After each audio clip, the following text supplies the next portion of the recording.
Preparation starts at 3 to 4 days before the surgery. You get these scrubs, which are bacterial scrubs, and you have to have 2 showers a day and do your hair as well. If you have any lower limb or any lesions anywhere, you have to inform them, because sometimes they won't go ahead if you've got a sore on your leg or a cut or anything like that.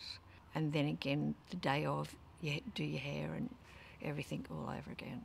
On the morning of the operation, I fasted since midnight the night before. I've been fortunate enough to be scheduled early in the morning, and then one of my family members will pick me up, and I know they'll always be on time, so we're not stressing about getting there in the traffic or not.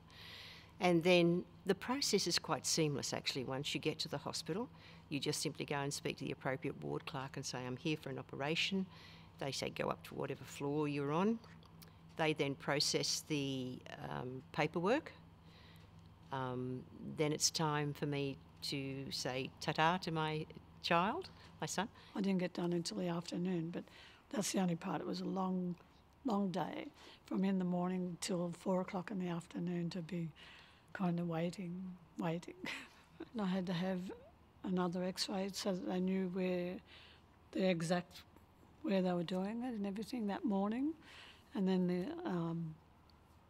the anaesthetist came to talk to you and tell you what he was doing. And I had an epidural just in the lower part of your back, and because that numbs that part of your hip there. And yes, and then that was it. I don't remember anything until I woke up in recovery.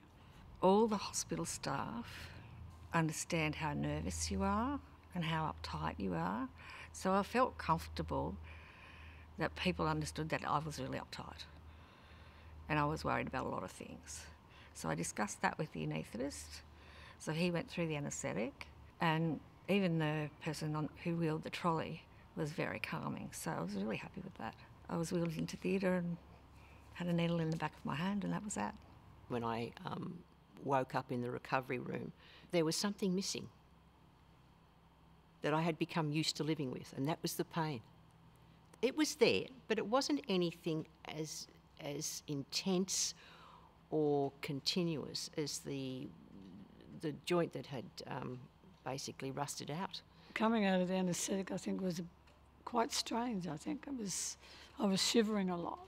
So they threw this blanket on me that was like very light. It was like a cloud or something, and that just seemed to warm you up. Well, I think if you've had chronic pain for a really long time, year after year, and you've lived with it, the pain after a hip replacement is surgical pain. It's not like your chronic pain that you have to live with day in and day out. There was a pain patch. I think he said that they would do that, and then they'd just give you other pain relief if you needed to have it. So, yeah, the really strong ones I couldn't take. Yeah, they made me sick all the time. So, and then I was up on a frame the next morning and out of bed and walking. They get you up pretty quickly.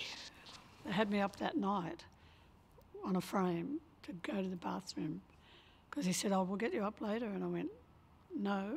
He said, yes, we get you up straight away. So the physio that looked after me for the whole time is based in the hospital.